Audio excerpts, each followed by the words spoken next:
안녕하십니까. 한내의 영농일기입니다. 2026년 힘차게 달리는 붉은 말의 해가 시작되었습니다. 여러분들의 건강과 행복을 기원합니다.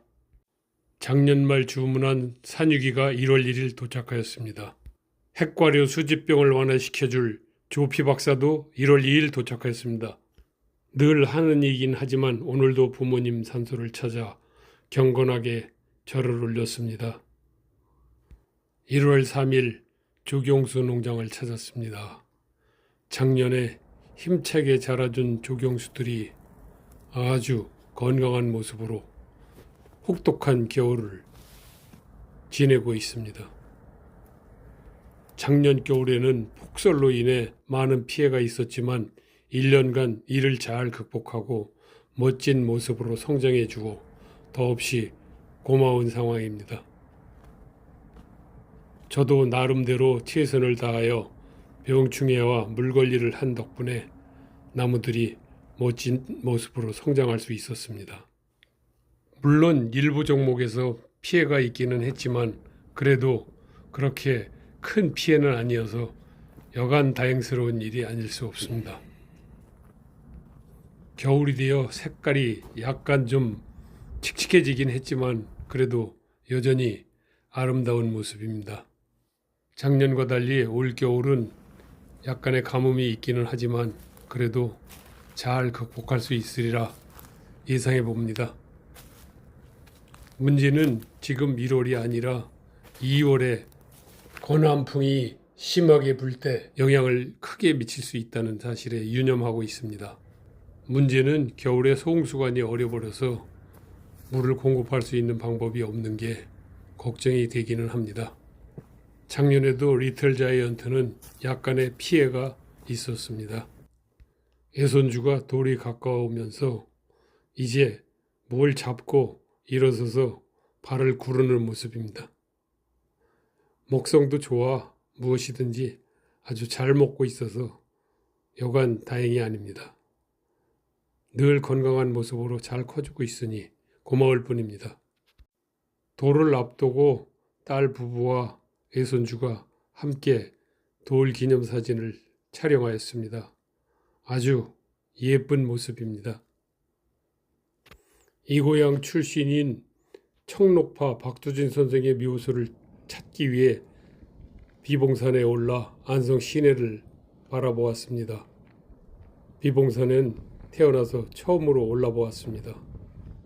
안성도 이제는 인구가 20만이 되는 꽤 큰 도시로 성장하였습니다.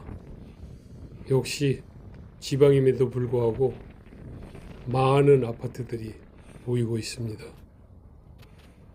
땅이 넓은 지방 소도시에서 이렇게까지 고층 아파트들이 들어서야 하는 건지 의문이 들기는 합니다.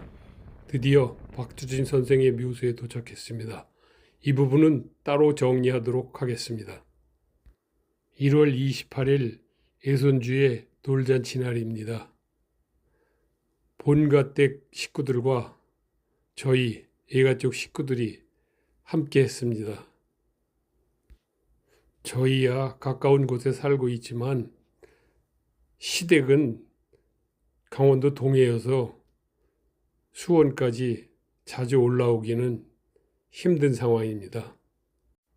아내와 딸 그리고 애손주가 함께 찍은 사진이 아주 잘 나와서 행복한 모습으로 보입니다. 딸과 사위의 모습도 즐거워 보입니다. 2월 초에는 주문한 산유기를 이용해서 제초제 카소른을 묘소에 뿌렸습니다. 2월 12일 자두나무와 복숭아나무 1차 전지를 시작하였습니다. 2월 17일 설날 두 분의 형님이 컨디션이 안 좋아 저 혼자 차례를 지냈습니다. 2월 27일에는 기흥농원 간판을 제작하여 조경수 밭 입구에 설치하였습니다. 3월 1일에는 황과 파라핀을 혼합한 약재를 매실나무에 쳐주었습니다. 작년에는 기계유제를 쳤는데 나무의 수세를 생각해서 올해는 좀 약한 파라핀 황을 사용했습니다. 3월 3일 날씨가 좀 따뜻해져 외손주를 데리고 보람의 공원에 가서 모래 장난을 시켰습니다. 3월 4일 ROTC 동기 세 부부가 일본 큐슈 남부로 일주일간 여행을 떠나 렌트카를 이용해서 여러 유명한 관광지와 유적지를 돌아다녔습니다. 일본 천황의 역사가 시작되었다는 우도신공을 관람하고 아오시마의 일명 도깨비 빨래판 해안을 감상하였습니다. 이 해안의 앞쪽이 바로 태평양이 되겠죠. 이제 미야자키 시내로 돌아와 호텔에서 여정을 풀었습니다. 다음 날 가벼운 교통사고를 일으키는 등 우여곡절 끝에 그 유명한 다카치오 계곡에 도착하여 어렵게 관람을 하게 되었습니다. 시간 부족으로 물놀이는 할 수 없었습니다. 다음 날 찾은 백제마을 입구의 장승 모습입니다. 나라시 동대사에 있는 정청원을 복제한 서정청원과 백제 유민인 정광을 모신 미카도 신사와 그의 아들 복지왕을 모신 히키 신사를 찾았습니다. 1300년 역사를 자랑하는 시와스 마쓰리가 행해지는 곳이죠. 다음 날 타진 다카치오 목장은 기리시마 긴코만 국립공원으로 가는 길에 있습니다. 다카치호노 미네산입니다. 이곳은 유황연기가 나오는 에비노 고원입니다. 120년 넘는 역사를 지닌 가레이 가와역, 가고시마 사쿠레지마 섬의 유노하라 전망대, 아리무라 용암 전망대에서는 지금도 피어오르는 화산의 연기를 확실하게 볼 수 있습니다. 사쿠르지마 화산은 21세기에도 여러 차례 폭발을 하여 사람들을 놀라게 하였습니다. 화산 폭발의 위험을 안고 지금도 살고 있는 가고시마 사람들을 볼 수 있습니다. 이제 페리를 타고 가고시마 시내로 들어갑니다. 이곳 소나무는 일본의 근대화를 이끈 사스마번 번주인 시마즈 가문의 정원입니다. 올해로 칠순이 된 친구와 아내를 위하여 케이크를 준비해서 축하해 주었습니다. 가고시마 중앙역에 일본 근대화를 이끈 19명의 젊은 사츠마의 군상이라는 동상이 서 있습니다. 다음 날 우리는 임진왜란 때 포로로 잡혀간 조선 도공의 후예로 살고 있는 미산 마을을 찾았습니다. 하지만 휴일이라서 전시관은 돌아보지 못하고 나왔습니다.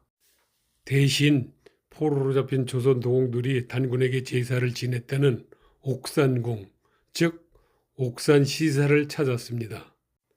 신사의 성격은 완전히 바뀌어 있었고 신사로 가는 길에는 녹차밭이 넓게 펼쳐져 있어서 아름다운 모습을 볼 수 있었습니다. 다음 날 다시 미산마을의 심수관료를 찾았습니다. 조선 도공 포로인 심당길의 모습과 현재 15대까지 이어진 심수관가의 내력이 적힌 모습입니다. 전시관 안에는 다양한 예술 도자기들이 전시되어 있어 임진왜란 이후 급속하게 발전한 일본 도자기 기술과 예술성을 확인할 수 있었습니다. 당시 함께 포로로 잡혀간 도공 박평희의 후손은 메이지 유신 때 일본으로 귀화해서 도고 가문이 되었습니다. 2차 대전 당시 애무 대신 도고 시계놀이는 바로 박평희의 후손입니다. 그는 2차 대전 진주만 공격 시 선전포고를 하지 않았다는 이유로 전범으로 실형을 받고 수감 생활 중 사망하였습니다. 이 도고 가문은 지금까지도 애교 명문가로 일본에서 잘 알려져 있다고 합니다. 이제 이부스키 온천으로 가는 길에 점심으로 먹었던 메뉴입니다.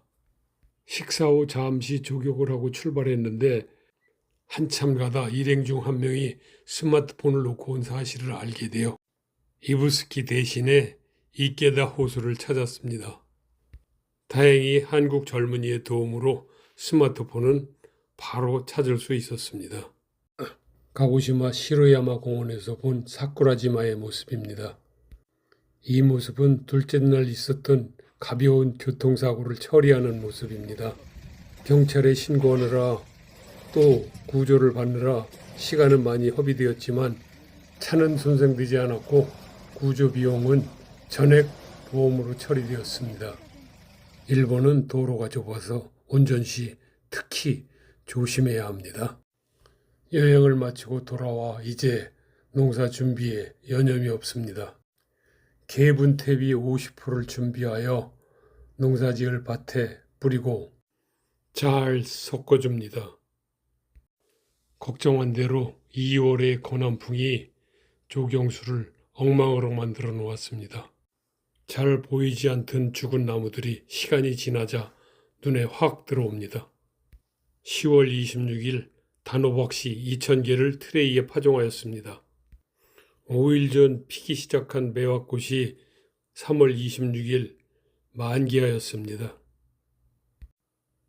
오경인지 앵속인지 잘 구분이 안 되는 매화도 이제 막 피어나기 시작합니다.